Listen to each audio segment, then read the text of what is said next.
right, so this is just a little command line helper that I have here that I really like here. Originally, I called it pwd cp, short for basically pwd to print out the path, and then cp to copy it, which of course mapped to pb copy in my case, so I could then paste it here from the clipboard. So basically all in one. However, now you can see I've remapped this to cppath, and the reason I did that was, in addition to just copying the current path, I think it can also be nice here if I were to copy a file inside of the current path. So maybe I want this README here, I want to path to it. So now I can go ahead and run this here, and now when I paste that path, you can see it's got the README on the end. Of course, I could nest into whatever level of directories I want inside of the current directory as well. So maybe I want to go into MISC here, and maybe inside of MISC, I know there's some Alfred and then westkill.py. For whatever reason, I want to copy the path to that. Just do that, and there you go. There's the path to that, which is the current directory here, the .files directory, plus whatever I pass on the end here.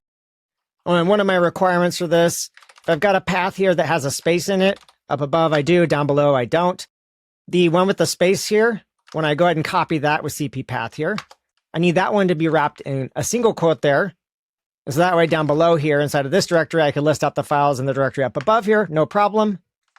Whereas, of course, if I didn't have these single quotes here, the space would treat that as two arguments. And of course, when it comes to a path that doesn't have a space in it, in that case, I don't want to wrap things in quotes, so I added that differentiation as well.